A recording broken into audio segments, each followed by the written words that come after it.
The late summer of the 1820s had settled over the upper green with a brittle kind of brightness that never quite warmed a man beneath the skin. The sun still rode high enough at midday to gild the sage flats and shimmer along the slow bends of the river, but the wind carried a sharpened edge, faint as a whisper yet certain as a knife laid bare. Nights came on quicker now, frost traced white veins across the grass at first light. Even the cottonwoods along the banks held a thin, watchful stillness, as though bracing for something already moving toward them from the north. It was in this uneasy margin between season and season that the man-riders called simply Calder came down out of the Wind River country and into the trading post, squatting half-rotted beside the Sweetwater. He was not an unfamiliar figure along those trails, nor a welcome one in any particular sense. Calder moved like a man already half unmade by the mountains, quiet, watchful, never lingering where voices gathered too easily. It was known he rode alone, where others rode in pairs or packs. It was whispered he wintered where no sane man remained past first snowfall. And it was said, mostly in jest but sometimes with lowered voice, that he carried a Spanish map no man living believed in.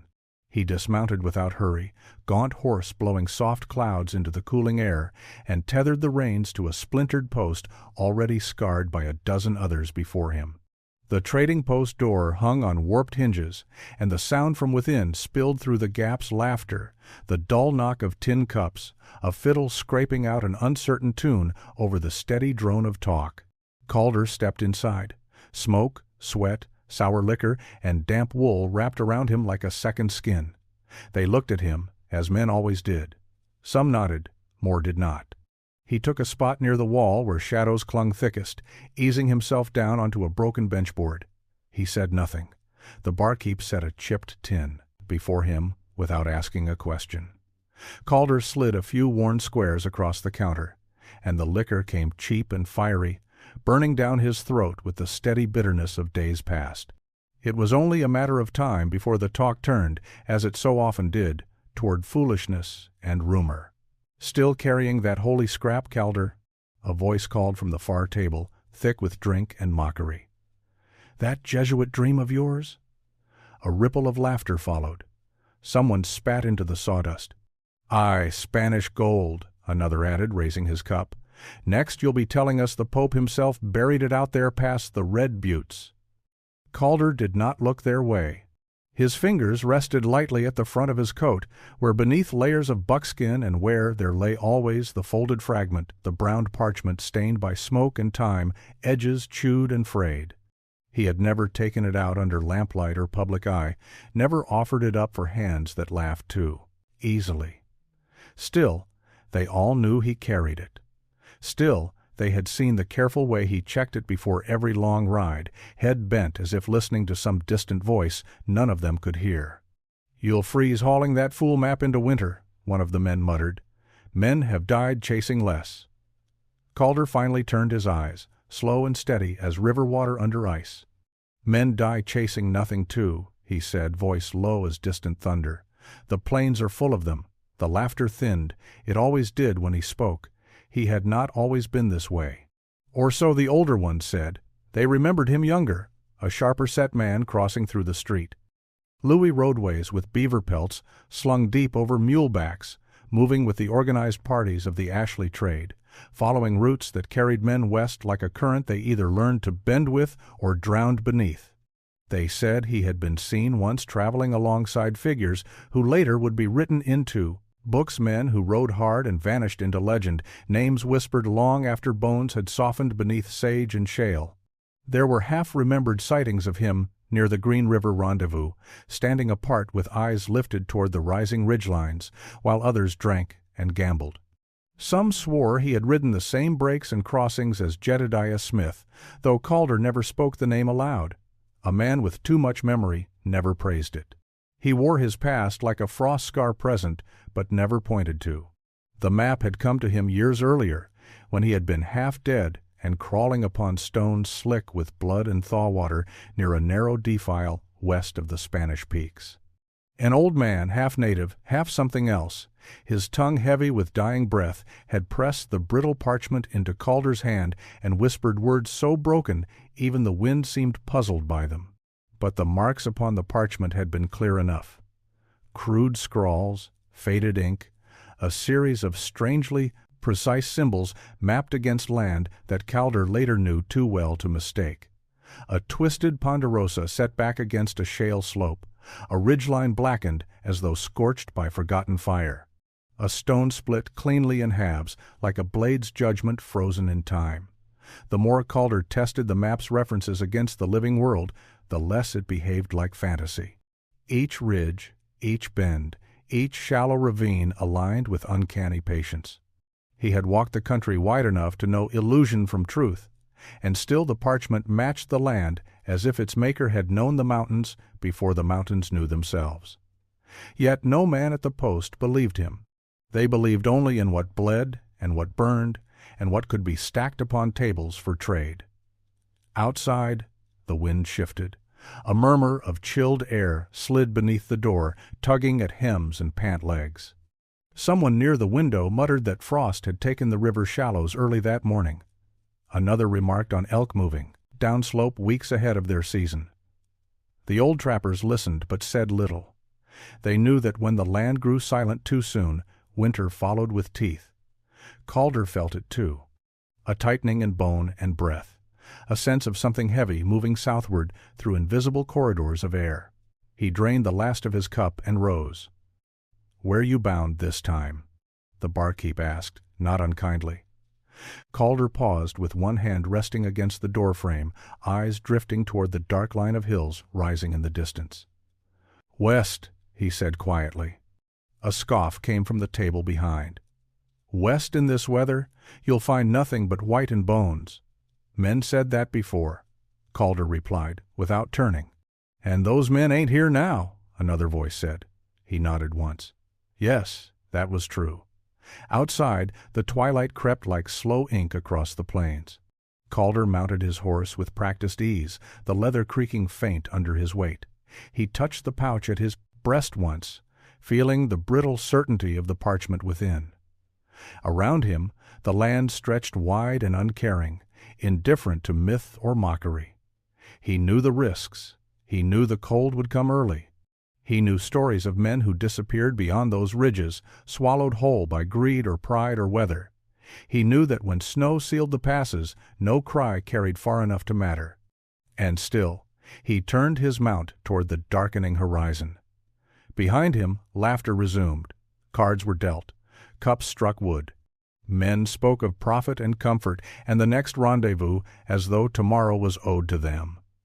Calder rode on alone, not toward gold, not toward myth, but toward the quiet pull of a map no one else dared believe. And the cold, already waiting, gathered its strength. By the time Calder crossed the last low-sage ridges west of the Sweetwater, the light had thinned to a pale wash, and the sky had taken on that sullen color which men of the high country trusted no more than they trusted a stranger's smile. It was not yet winter by any date a man might scratch upon bark or ledger. But the land had already begun to fold itself inward, guarding its warmth like a dying ember cupped in old hands. The trail before him dwindled to little more than a suggestion in the grass. Wagon ruts that once scarred the earth faded into faint depressions, then into nothing at all. The hooves of his horse thudded dully against ground stiffened by frost, and each breath rose in long, slow clouds, as if even the animal resented the air it was being made to draw. Calder did not hurry. He never hurried in country that could kill without warning. He followed what knowledge of his own he carried, measuring distance not by miles but by slope and wind, by the smell of pine resin in the air, by the shift of rock beneath one boot compared to another. Above him, the first snow geese passed in loose formations, calling thinly as they fled southward. He watched them a moment, then turned his eyes again to the ground. The map rested warm against his chest. When the day thinned, he drew it out beneath the shelter of a pine overhang, studying its inked scars as though they might whisper. The symbols were crude but purposeful. Each mark was deliberate. A short broken curve here, a sharp angle there. He traced them with a roughened fingertip until the land around him began to answer back. A twisted ponderosa, its trunk bent like a man bowed in prayer, stood against a ridge where shale bled red beneath the surface. Calder slowed. The parchment showed the same imperfection, drawn as a crooked flourish beside a narrow line that marked elevation. He felt something tighten in the space behind his ribs, not fear, not relief, but recognition. He rode on. By midday the wind grew teeth. It rushed down through the clefts and passes with an animal voice, scattering dry needles and ghost dust snow across his path. The horse lowered its head and pushed forward, muscles flexing beneath the ragged hide. Calder said nothing to it. The animal understood more of mountains than most men alive. Toward evening, snow began to fall, not the thunderous storms of deep winter, but a fine, hesitant drifting that softened the land like an unfinished burial. Calder sought shelter where the ground sloped into a shallow bowl cupped beneath rock and spruce. There he dismounted, gathering fallen limbs and dry brush, coaxing a thin fire that flickered weakly in the cold and grudged him every scrap of warmth it surrendered. As the meat sizzled faintly and the coffee darkened beside it, he watched the landscape with eyes that did not blink too long. He saw no riders, no smoke, no other sign of life. It was as if the country had been uninhabited since creation. When the fire dwindled, the silence folded in thick as wool. He lay back against his rolled blanket, hat pulled low, rifle at his side, listening to the slow breathing of his horse and the distant groan of ice forming in unseen creeks. Overhead, the stars blazed cold and pitiless. He wondered how many men lay frozen beneath that same indifferent sky, forgotten before their bones had even split the frost. The next morning came hard and sharp. Ice rimed his lashes. His hands ached as he packed his gear, each finger stiff as carved bone, until warmth crept back like reluctant mercy. The snow had thickened enough to erase half his path, but Calder followed the land more than the ground. He moved east to the ridge broken by blackened stone, just as the map described. The ridge was volcanic in nature, ancient and scarred by old fire, its surface twisted and darkened like burned meat left too long upon coals. Calder dismounted there, touching the rock with bare fingers. It was colder than death and just as patient. He checked the parchment again, a line descending sharply, a mark shaped like a crooked spine, and then the sign of stone split clean in two. He moved through narrowing gullies choked with brush until the earth itself seemed to part. There, center set against a slope once scoured by runoff, stood the stone. Broken long ago by freeze or fate, it lay in two uneven halves, like something divided under solemn judgment. Calder exhaled slowly. The map had led him true. Still, the air beyond that mark felt different, as if it belonged not to the world of men, but to some deeper and colder memory of the mountains themselves. He swung back into the saddle and pressed onward, each step now heavier not only with snow, but with realization. By afternoon, the land steepened and the temperature fell sharply. His breath left thicker frost behind. The horse's flanks steamed with effort. Even the wind changed, cutting diagonally and stroking the slopes with whispering white fingers. Calder knew then what few men chose to acknowledge until it was too late. The storm was not coming. The storm was already moving. Every sign told the same story: drift thickening, sky narrowing, the horizon sealing, shut. He could turn back, perhaps, if he chose. He could seek shelter among lower ground and live to mock the map alongside men who had never dared follow it. Instead, he pressed his gloved hand once more against the map and rode onward toward the narrowing pass. Behind him, the trail vanished beneath new snow. Ahead, the mountains drew closer together, closing like jaws upon a single figure swallowed inch by inch by the growing white silence. By dusk, the world had turned against breath. The wind rose not as a sudden gale, but as a steady, deliberate pressure, pouring down from unseen summits like the weight of entire ranges shifting their shoulders. It howled through the narrow pass with a voice older than any trail, scouring the slopes and lifting ribbons of snow into the sky, where it vanished in pale spirals. Calder leaned forward in the saddle, coat pulled tight, eyes narrowed against the slicing sleet that lashed his face raw. The horse faltered once. Then again he dismounted. With care, one hand firm at the reins, the other braced against the animal's heaving shoulder. Steam curled from its nostrils in desperate bursts. Its eyes rolled wide with the same helpless knowledge Calder carried now. They would not outride this storm. No man ever had. He led the horse downslope, seeking any depression where rock might blunt the wind's edge. The snow deepened with each step, stealing ankle, knee, calf, until movement itself became a taxed labor. Calder's breath rasped harsh and thin in his throat. Cold crept inward like a slow and patient poison. Then he saw it. A hollow, half-hidden beneath twisted timber and wind-broken brush. The land dipped sharply, cupped in a natural bowl set against stone. It was not safety, it was only less death. He guided the horse down into it, working methodically, despite fingers numbed nearly useless. Pack loosened, bedroll freed, knuckles stiff as iron locks.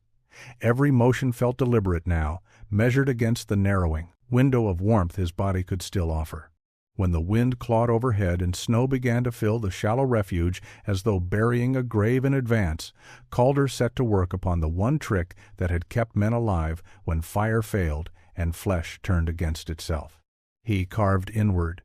Using the butt of his knife and heel of his boot, he hollowed into the drift, shaping a low, domed pocket within the snow itself. Snow, when packed rightly, held warmth rather than surrendered it, trapping the faintest trace of human heat the way earth clutched seed through winter. Slowly, painfully, he formed the den just large enough for his frame and the upper portion of the horse's body to shelter alongside. He lined the base with pine boughs pulled from beneath crusted drifts. Then buffalo hide. Then the thin barrier of canvas, layer upon layer, as methodical as the passing of seasons. The entrance he narrowed until only a low crawl remained. Inside, darkness thickened like damp wool. Calder pressed close to the horse's flank, feeling the fragile pulse of warmth it still gave. He closed the opening further with brush and snow, leaving only a small gap for breath. Outside, the storm roared as if celebrating its possession of the world. Inside, the silence was suffocating. The cold did not retreat. It simply stopped advancing. Minutes stretched indistinguishable from hours. His lips split and bled where they cracked. His eyelids drooped heavy as stone lids upon a tomb. He fought the slow pull of sleep with every shred of will he owned, knowing that surrender meant never waking again.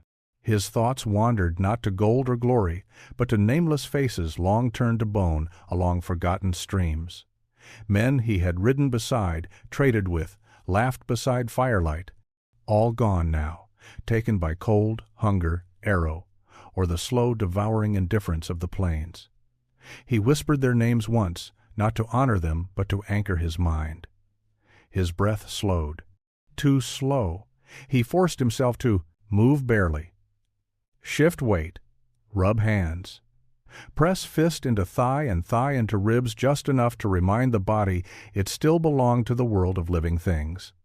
Outside, the horse shuddered violently, fighting the same invisible enemy. Hours passed like drifting snow. At some point, Calder could no longer distinguish real from remembered. He saw the trading post again, heard laughter echo as though through water. He smelled roasting meat, sweet and impossible. He saw ridgelines bathed in summer gold that did not exist here and never would again. A voice, faint and broken, murmured within his thoughts. Turn back, lay down. The cold will carry you gently. He spat weakly into the darkness. No, he breathed. It came out like dust. He stayed awake, not through strength, but through stubbornness, so old it had become instinct. A refusal carved deeper than comfort, deeper even than fear. He counted breaths. He repeated the slope marks of the map. He pressed his forehead against the horse's flank until it ached. Somewhere beyond the jaws of the storm, the world turned, and then, at last, a thinning came to the air. Not warmth, only less cruelty. Light seeped pale and weak through cracks at the entrance of the snow den. Calder raised his head with effort that felt like hauling stone uphill. His limbs responded sluggishly, foreign and stiff. Fingers barely flexed beneath cracked skin. Outside, the storm had moved eastward, leaving behind silence so complete it rang. He pushed sifted snow aside and crawled out. The landscape had been erased. All sound gone. The pass lay buried beneath a flawless shroud of white so deep it swallowed edges and memory alike. The sun hung weak and distant, casting a bleached glow upon a world that looked untouched by life. He stood slowly. Every bone screamed protest, breath rasped sharp and thin, but he was standing, alive. The horse staggered after him, trembling yet breathing, coated in frost, nostrils stiff with ice. Calder placed a hand upon its neck. "We kept it," he murmured. There were no witnesses, only snow, only the vast, indifferent silence. Ahead, the pass closed narrower still, leading deeper into the unknown the map had summoned him toward. Behind him lay a storm only memory would believe. Calder turned once more toward the west, toward the ridges still unbroken, toward the truth buried beneath stone, and he began to walk again, the coldest night in the history of the frontier, already fading behind him like the breath of a defeated ghost. Morning did not bring comfort, only clarity. The storm had passed as storms always did, indifferently and without apology, leaving in its wake a land so altered it looked as though another world had drifted down during the night and settled over the old one. Calder stood upon a crusted ridge and tried to recognize what he had crossed only hours before. Every low rise was now a seamless drift, every shallow depression a smooth, deceptive blanket waiting to swallow an unwary step. The pass itself had vanished into whiteness, its edges softened until mountain and sky nearly touched. He checked his horse again, running a careful hand along its neck and ribs. The animal trembled faintly but held firm, a stubborn ally in a country that showed mercy to no living thing.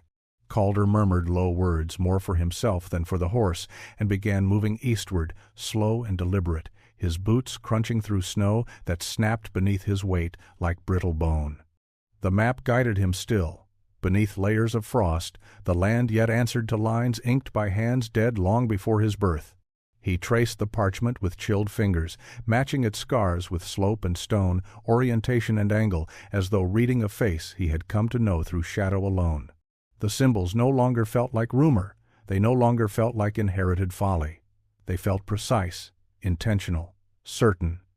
A shallow ravine emerged beneath drifts where a dark seam of earth showed through a narrow, snaking break where runoff had chewed through softer ground in some earlier season.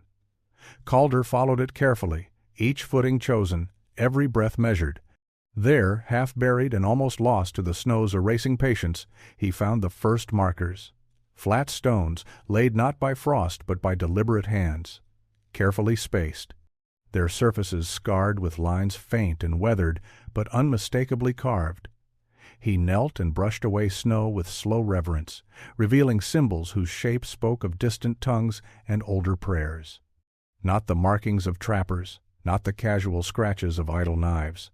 These were Spanish, a faint cruise etched where wind could not fully smooth it, a circle bisected by rough lines, a directional arrow pointing toward higher ground, toward rock that slanted like the flank of some half-submerged beast. Calder rose slowly, heart steady but deep with something that felt at once like dread and vindication. It was real. The path, the map promised, had once been walked. Not by the men who drank and laughed at the trading post, not by the outsiders who scoffed at whispers of forgotten minds, but by men who came bearing different flags, different gods, and a hunger no winter could quiet. He followed their ghosted trail deeper into the high country. The air grew thinner, the cold sharper. Each step now bore the echo of history beneath it. Rusted iron fragments protruded from snow-packed ground brittle hooks, mule shoe remnants, broken fastenings dulled by decades of silence. Calder paused beside one such piece and turned it gently in his hand, watching flakes of corrosion fall away like old memory shedding its final skin. No living hand had touched this in half a lifetime.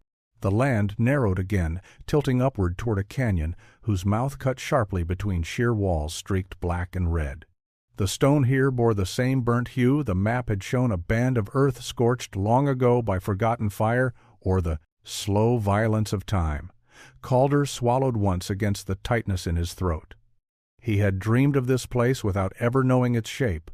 The canyon floor lay frozen hard, its pale surface broken by sunken shadows where snow had drifted thicker. He moved carefully now, eyes searching every ridge, every shadow, every quiet fold of stone. He knew such places gathered wolves and worse in their cold hollows. The rifle rested easy in his grip, but his focus remained upon the land itself. Beyond the first bend, he saw signs the men at the post could never have imagined. A crude retaining wall built with stacked stone and long rotted timber. Half-fallen supports tilted at unnatural angles where the earth had reclaimed its own. The faint outline of a smelting pit, blackened long before whiteness came to rule the passes. Nothing left but the memory of fire where flames had once licked against the night. Calder stood unmoving and let the silence speak around him. So this was the end of their road. Men had bled here, had prayed here, had abandoned hope beneath this same unforgiving sky. The mines were no frontier tale. They were a relic, a scar upon the mountains, hidden not by magic, but by time and the will of a land that cared nothing for coin. He moved closer, boots crunching through shallow frost, and brushed the drift aside near the canyon wall.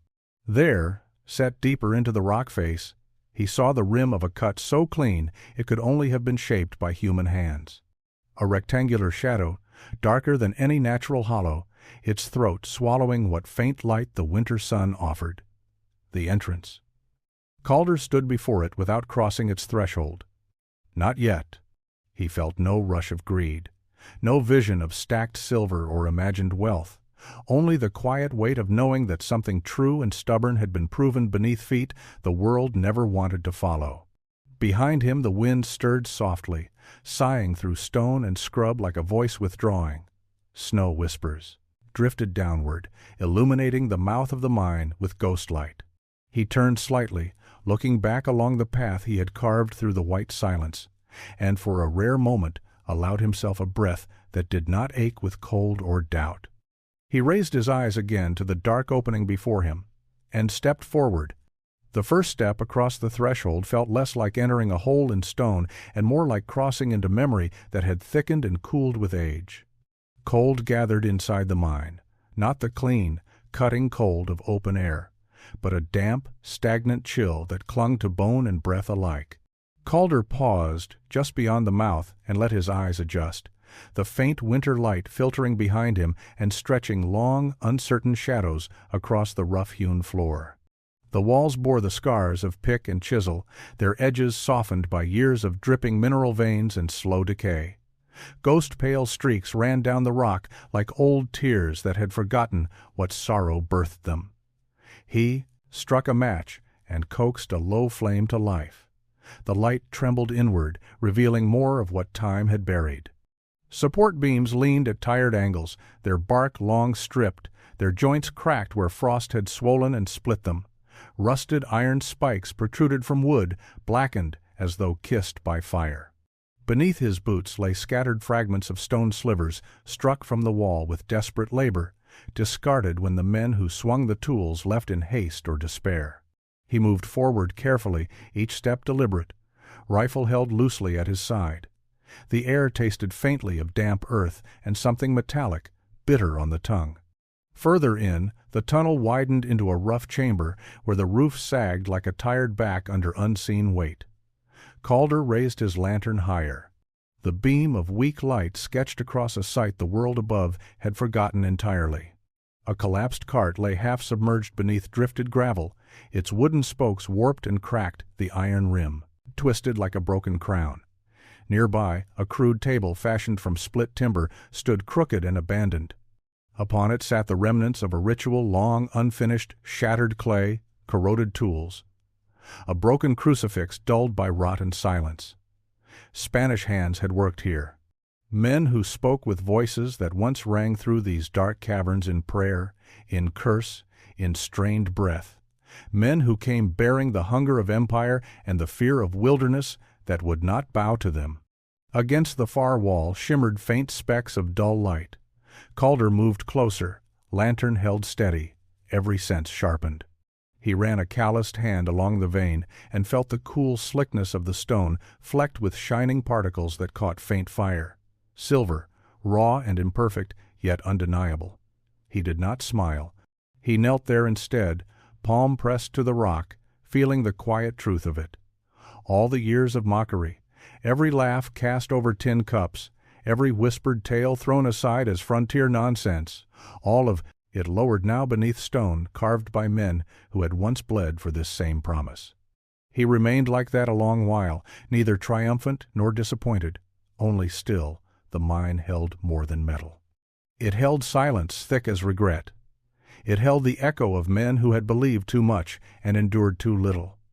It held the quiet understanding that wealth claimed here had demanded lives and yielded nothing lasting. Calder rose and moved deeper. The tunnel narrowed again, its ceiling lower, forcing him to stoop. His breath echoed soft as ghost traffic against stone. Each exhale dissolving into chill air that had not felt warmth in decades. Beneath his feet lay old tracks worn shallow into rock, guiding grooves where carts once creaked beneath the burden of ore and illusion. He followed them to a final chamber barely wide enough to stand within. Here the wall collapsed long ago, caved inward by time's slow indifference.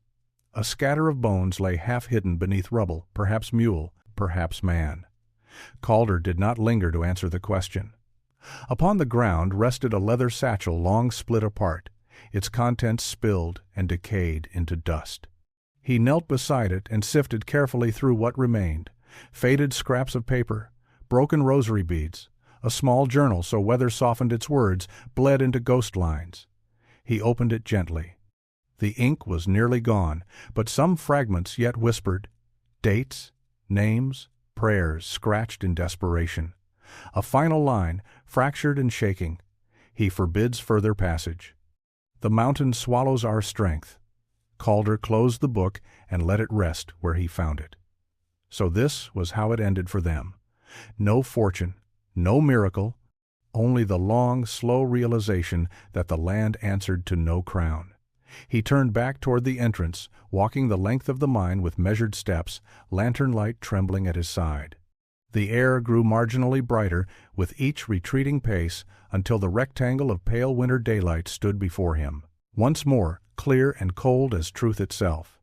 He stopped at the mouth and looked back into the cavern one final time. The mine offered him nothing he wished to claim, not its treasure, not its history, not its quiet, slow rot. Outside, the snow lay unbroken and immense. The canyon walls caught faint light as wind whispered cold songs along their surfaces. Calder stepped back into the world of air and breath, leaving behind the dark hollow where legends once clung like stubborn moss. There was no joy in what he had found, no celebration in proving the world wrong.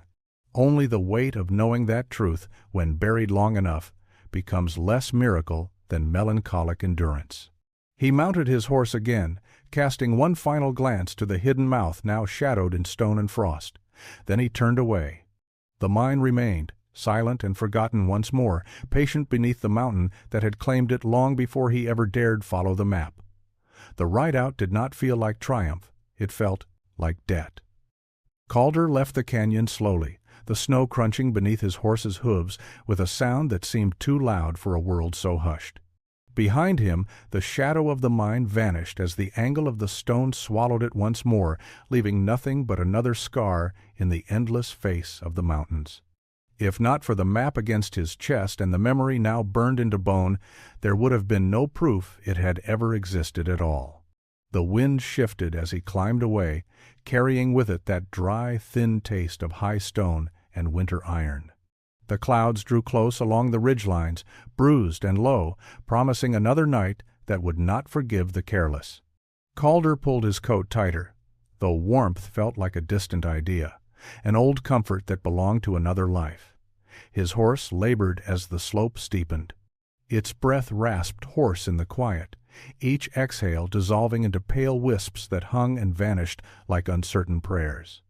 Calder leaned forward, a hand laid firm upon its neck, feeling the tremor of tired muscle beneath frost-rimed hide.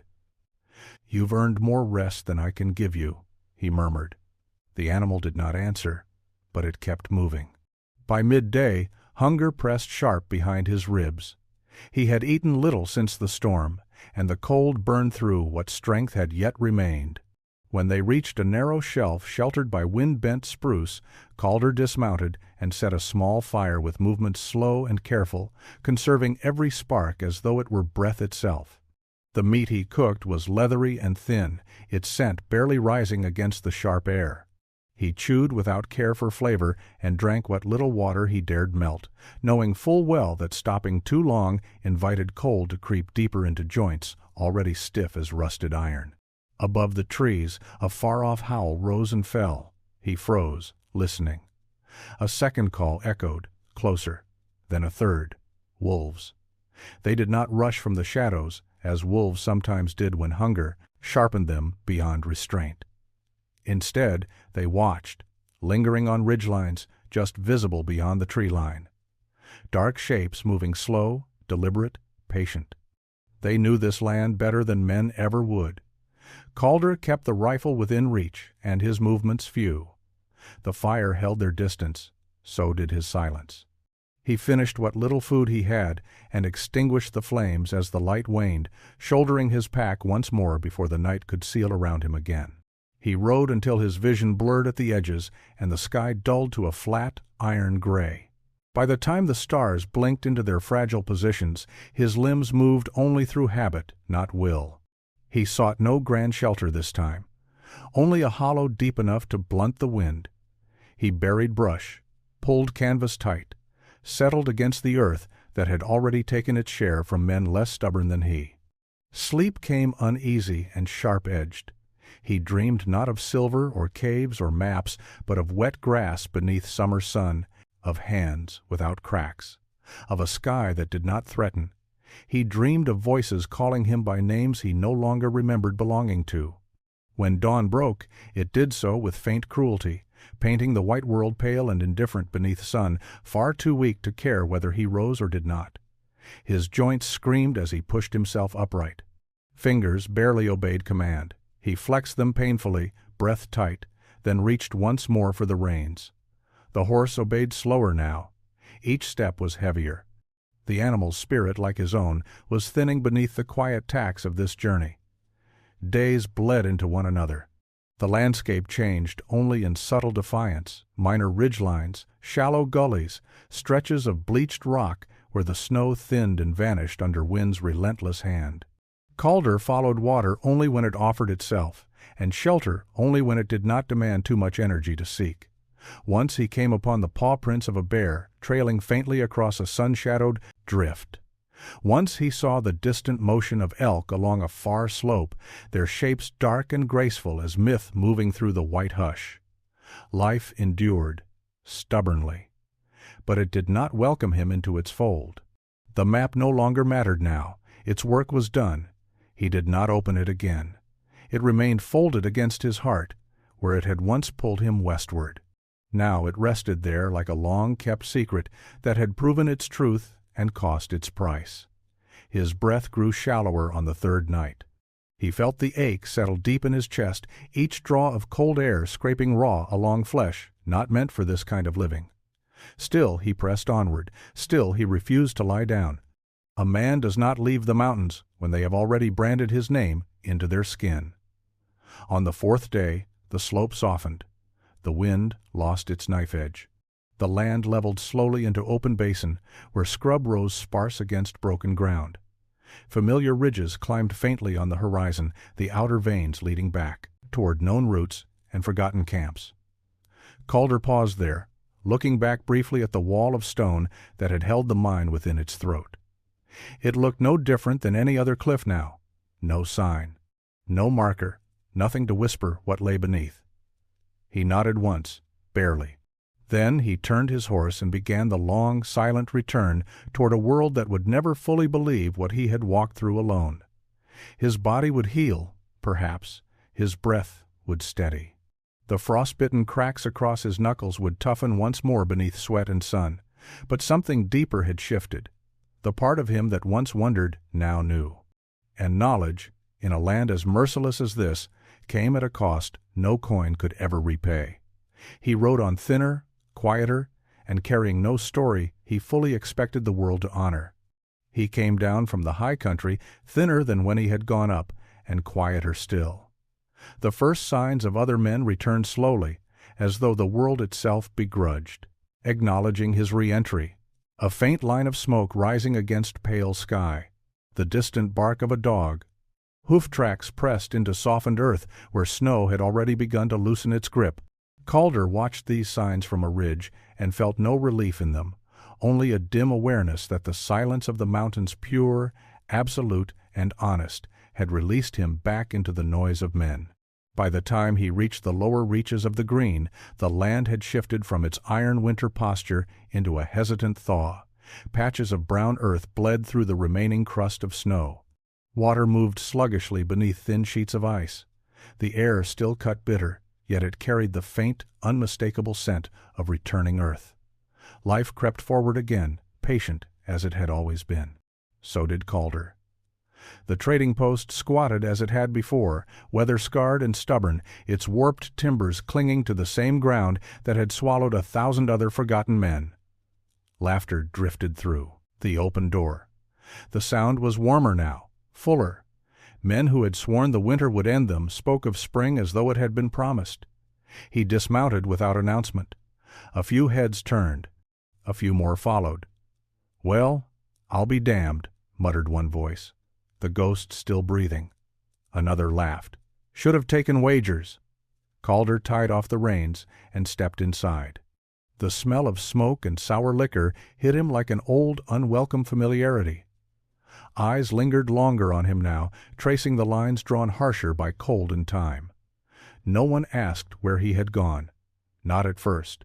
He took his place near the wall as before, resting his weight upon the same tired bench, hands folding slow and deliberate. The barkeep poured without question. Some habits never grew tired of repeating. "Did your fairy map finally bite you?" a man called after a moment, not unkind, just curious. "Or are you still chasing stories only fools believe?" A ripple of restrained amusement followed. Calder did not answer at once. He lifted the tin to his lips and drank. The liquor burned, but it warmed in a way snow never could. Around him voices continued, but none pressed too hard. Men had seen him leave. They had fully expected he would not return. That alone unsettled them. "You go far this time?" someone asked. "Far enough," he replied. "You find what you were hunting?" He paused. Calder glanced down at the pouch at his breast, at the silent parchment that had guided him through teeth of snow and into the mouth of forgotten stone. He thought of the broken crucifix, the dust-soft journal, the cold shimmer of silver flecks against ancient rock. "Yes," he said quietly, "I found it." The room stilled for a heartbeat, then the tension broke with small snorts and tired grins. "Found it all, did you? Gold stacked to the sky? Jesuit treasure, no doubt." A man leaned forward. "How much?" Calder looked at him as though measuring the shape of a question, then shook his head. "Enough to kill a man foolish enough to try claiming it," he said. That roused a few uneasy chuckles, but the laughter was thinner now, edged by something wary. The men had known mountain talk long enough to sense when a story carried weight, even if they refused to shoulder it. "So, where is it then?" another asked. "This miracle hole of yours?" Calder's answer was simple. "Where it's always been," he said. "Where it will kill anyone who tries to make it theirs." Silence crept into the space where laughter had lived. He did not unwrap the map. He did not place the parchment upon the table like a challenge. He did not point west or east or name any stretch of land. The truth of it stayed tucked beneath his coat, guarded by years no man there could understand. A younger trapper leaned closer. "You going back for it?" Calder's eyes drifted momentarily toward the door, toward the pale expanse of sky that hinted at distant ridges. "No," he said, "not everything wants to be taken." That ended the matter as surely as any sharper word might have. The talk turned elsewhere. It always did. To pelts, to weather, to rumors of better ground further west. Calder listened without joining. He felt no need to explain. He had crossed threshold few men dared imagine, and returned with nothing a ledger could value, and more than his bones would ever forget. Days passed. Weeks carried the world forward. Calder was seen now and again along familiar routes, trading sparingly, riding alone still, though his gaze wandered further than it once had. Some swore the map was still against his chest. Others whispered he had finally discarded it like a dream folded too long in the mind. The truth was simpler. He kept it, not because he intended to follow it again, but because the land had marked him and the map was the only witness to the fact. Years would slide onward. New men would ride the green. New stories would take root. Calder's name would fade, flatten into rumor, then into silence. The mine would remain where it lay, shadowed and patient beneath indifferent stone, untouched by those who demanded proof too loudly to hear the mountain's refusal. And somewhere beyond the bends of memory, the story of a man who walked alone into winter and returned without bragging would settle into the quiet place. All true things eventually rest, not as legend, not as myth, but as a whisper carried forward by wind over ground too vast for men to ever fully understand.